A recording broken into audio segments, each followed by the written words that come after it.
Assalamualaikum warahmatullahi wabarakatuh. Halo sahabat cerita Nusantara Channel, selamat datang kembali di ruang cerita yang penuh sejarah, legenda, dan kearifan dari tanah Nusantara. Di video kali ini, kita akan menelusuri kisah menarik tentang asal-usul Perdikan Cahyana, sebuah tanah linuih yang menyimpan banyak cerita tentang para wali, perjuangan, dan nilai spiritual yang luar biasa. Namun sebelum kita mulai, izinkan kami menyampaikan permohonan maaf yang sebesar-besarnya apabila ada kekeliruan dalam penyebutan nama tokoh, tempat, ataupun urutan peristiwa. Cerita ini kami rangkai dari berbagai sumber, baik data sejarah, naskah kuno, maupun kisah tutur masyarakat yang hidup turun-temurun di daerah Purbalingga dan sekitarnya. Tujuan kami bukan untuk mengubah sejarah, melainkan untuk melestarikan nilai dan makna di balik kisah-kisah leluhur Nusantara agar tidak hilang dimakan waktu. Jadi, siapkan hati dan pikiranmu, mari kita menyelami kisah yang penuh makna, tentang Tanah Cahyana, tanah perdikan yang dijaga cahaya doa dan ketulusan para wali.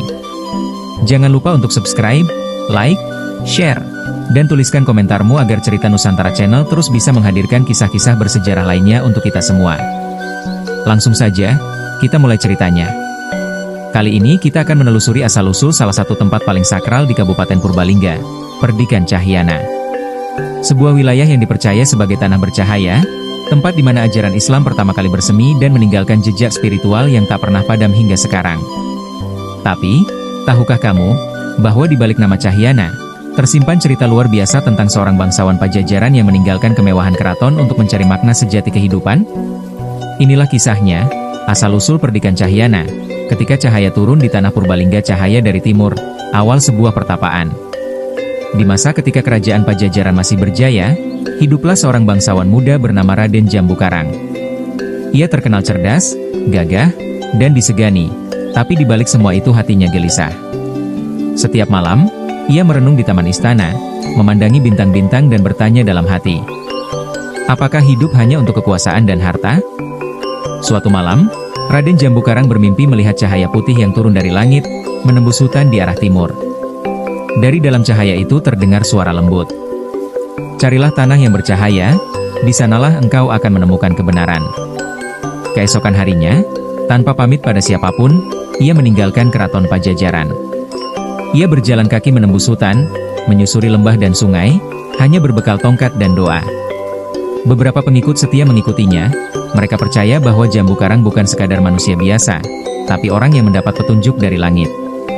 Setelah berhari-hari berjalan, mereka tiba di sebuah kawasan perbukitan yang sejuk dan penuh pepohonan besar. Hawa di sana terasa damai, seperti menyambut tamu lama yang ditunggu-tunggu. Raden Jambu Karang pun berhenti di bawah sebuah pohon beringin besar.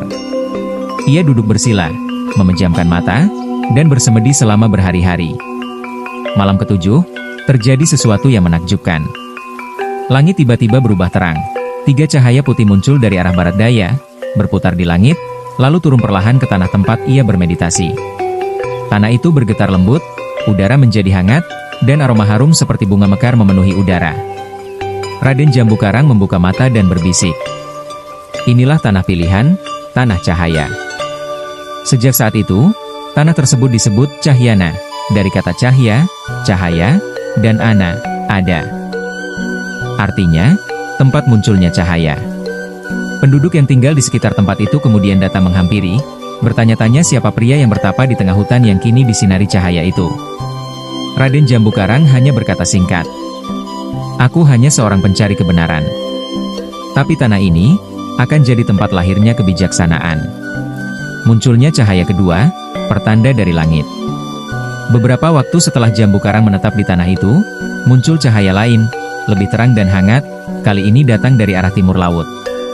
Konon masyarakat sekitar melihat langit seperti berbelah dua, seolah menandakan akan datangnya seseorang.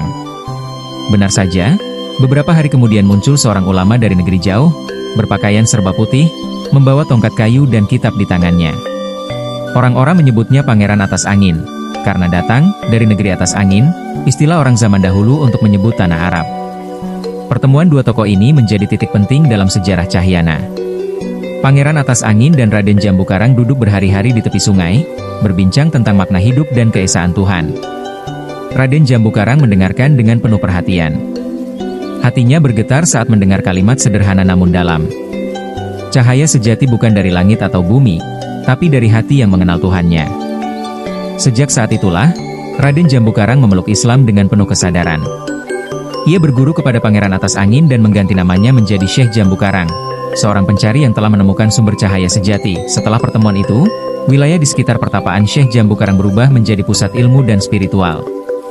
Ia mengajarkan tauhid, kesabaran, dan cinta pada sesama. Masyarakat yang semula hidup berpencar mulai berkumpul di sekitarnya. Mereka membangun rumah, kebun, dan tempat ibadah sederhana. Namun yang paling menakjubkan, setiap malam bulan purnama, cahaya lembut selalu terlihat memancar dari tanah tempat beliau bertapa dulu. Cahaya itu tidak menyilaukan, tapi menenangkan hati.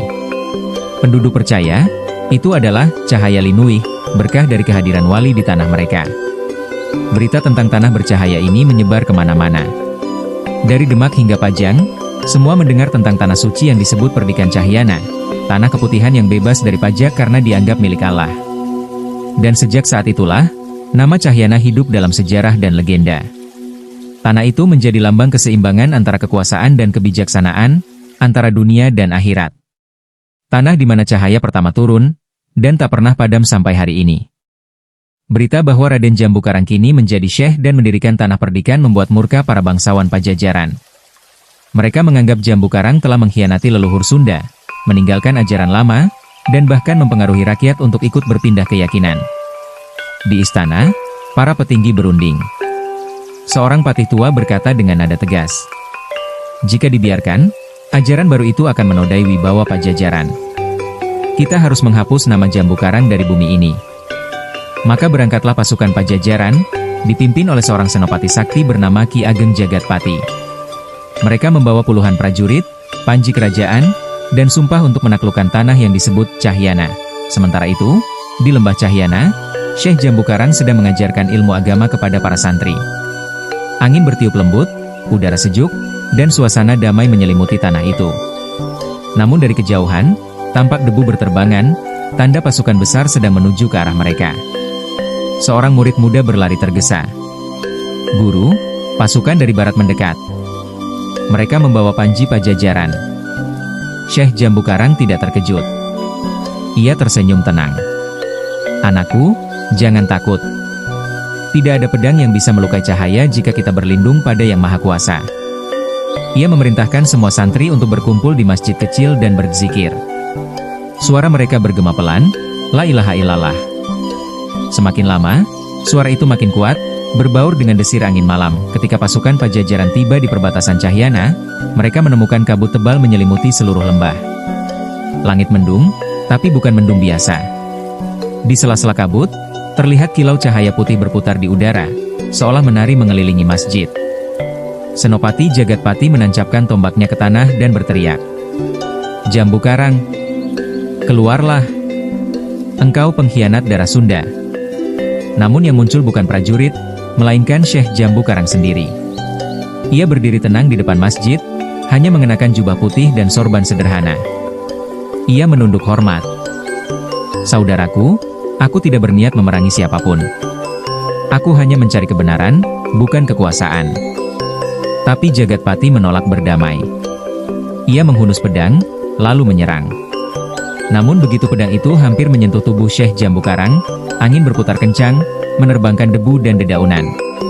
Suara gemuruh terdengar, dan tiba-tiba, cahaya besar menyala dari tanah Cahyana. Pasukan Pajajaran terkejut. Beberapa berlutut, menutup mata, karena cahaya itu terlalu terang tapi tidak panas. Di tengah cahaya itu, suara lembut terdengar. "Tanah ini adalah tanah Allah. Siapapun yang datang dengan niat kebencian, tidak akan menemukan jalan pulang." Ketika kabut perlahan menghilang, pasukan Pajajaran tersesat. Mereka berjalan berputar-putar di hutan, seolah tidak bisa keluar dari kawasan itu. Beberapa akhirnya meletakkan senjata dan memohon ampun kepada Syekh Jambu Karang. Jagatpati sendiri dikisahkan tersadar dan bersujud di kaki sang Syekh, memohon maaf atas kesalahannya. Sejak hari itu, tanah Cahyana disebut Tanah Linuih, atau tanah yang memiliki perlindungan gaib. Masyarakat percaya, cahaya yang turun malam itu adalah pertanda bahwa Cahyana benar-benar dijaga oleh kekuatan ilahi. Dan dari sinilah muncul istilah Lintang Cahyana, bintang cahaya yang turun di malam perang, membawa damai menggantikan dendam.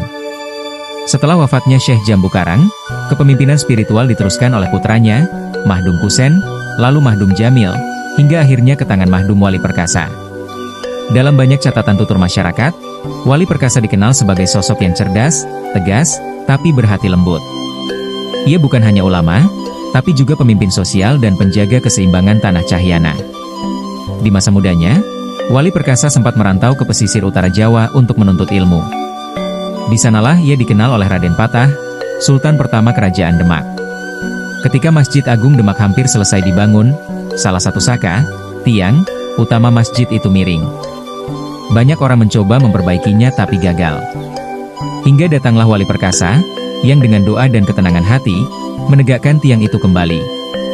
Peristiwa itu membuat Raden Patah kagum, dan sebagai tanda penghormatan, ia mengeluarkan beslit, yaitu surat resmi yang mengakui Cahyana sebagai tanah perdikan, tanah yang tidak dipungut pajak dan menjadi pusat penyebaran ilmu agama. Namun pengakuan ini justru memunculkan konflik besar. Setelah Demak runtuh dan kekuasaan berpindah ke Pajang, beberapa adipati dari wilayah sekitar merasa iri. Kenapa Cahyana dibebaskan dari pajak? Kata mereka. Mereka hidup makmur, sementara kita harus setor ke kerajaan setiap panen. Sebuah laporan pun dikirim ke pusat Pajang. Isinya menuduh bahwa Wali Perkasa menggunakan agama untuk memperkaya diri, dan bahwa tanah perdikan Cahyana menyembunyikan kekuatan gaib yang berpotensi memberontak. Utusan Pajang dikirim untuk memeriksa. Tapi ketika mereka tiba, suasana Cahyana sangat damai, rakyat bekerja di sawah, anak-anak belajar mengaji di masjid, dan tidak ada tanda pemberontakan. Namun Wali Perkasa tahu, niat para pejabat itu tidak murni. Ia hanya tersenyum dan berkata, "Silakan, bila kalian ingin menilai dengan mata, tapi ketahuilah, tanah ini berdiri bukan karena harta, melainkan karena doa." Malam itu, menurut kisah tutur, terjadi gempa kecil di sekitar perbatasan Cahyana. Pagi harinya, para utusan melihat tanah yang mereka lewati berubah menjadi lembek seperti lumpur, hingga mereka tak bisa melangkah maju. Mereka pun memutuskan kembali ke Pajang tanpa berani melanjutkan penyelidikan. Sejak saat itu, istilah tanah yang menolak niat buruk mulai melekat pada Cahyana. Beberapa tahun kemudian, muncul konflik baru dari dalam. Salah satu murid Wali Perkasa yang bernama Kitapakusuma, mulai tergoda oleh kekuasaan. Ia merasa Cahyana seharusnya diperluas menjadi wilayah kerajaan sendiri, bukan sekadar perdikan. Kitapa mempengaruhi sebagian rakyat muda dengan janji bahwa mereka bisa bebas memerintah tanpa tunduk pada aturan spiritual. Wali Perkasa mencoba menasihatinya.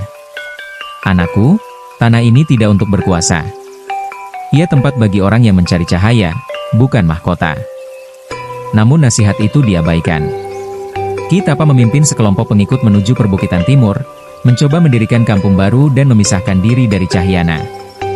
Beberapa hari kemudian, badai besar melanda. Petir menyambar hutan tempat mereka bersembunyi.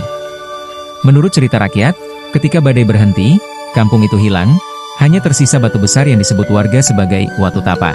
Dipercaya sebagai bekas tempat bertapanya Kitapa yang berubah menjadi batu karena melawan guru. Ketika Kesultanan Pajang melemah, muncul kekuatan baru, Mataram Islam. Sultan Agung mendengar tentang Cahyana, tanah perdikan yang tidak tunduk pada kerajaan manapun. Ia mengirim utusan untuk menegaskan loyalitas Wali Perkasa terhadap Mataram. Utusan itu diterima dengan baik, disuguhi makanan dan dihormati layaknya tamu agung.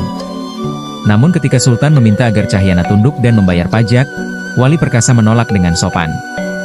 "Ampun, Gusti.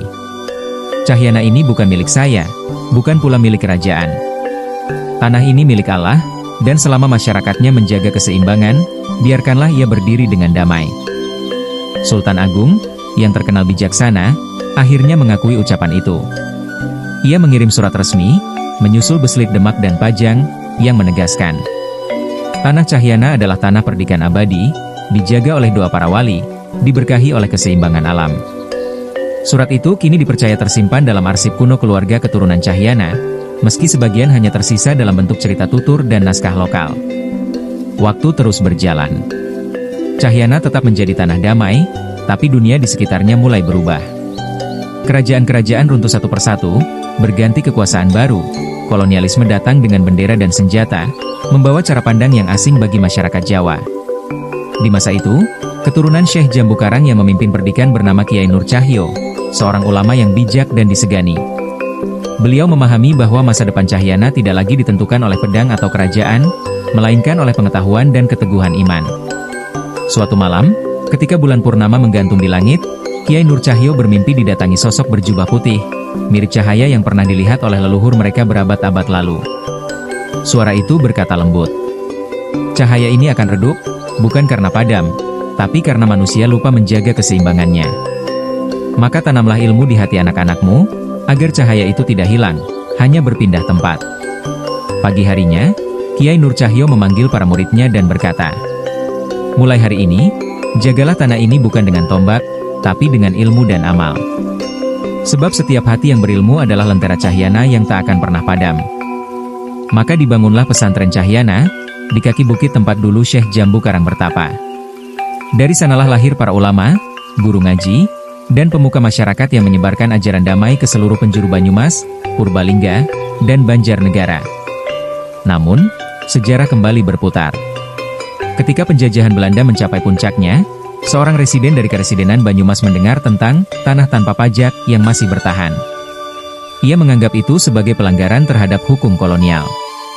Tentara Belanda dikirim untuk menguasai Cahyana. Rakyat menolak dengan damai. Mereka berzikir di masjid, sama seperti leluhur mereka dahulu.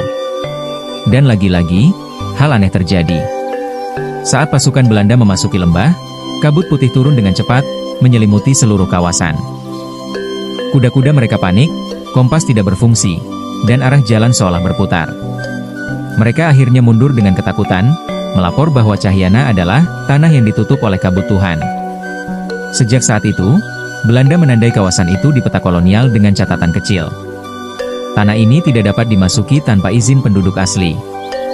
Semoga cerita ini membawa kita merenung bahwa di setiap jengkal tanah Nusantara selalu ada cahaya yang lahir dari doa dan kebijaksanaan leluhur.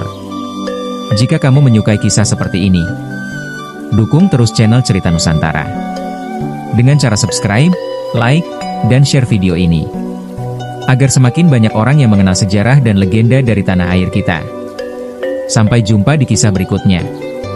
Kisah yang mungkin tak tercatat dalam buku, namun hidup di hati dan tutur rakyat Nusantara. Wassalamualaikum warahmatullahi wabarakatuh.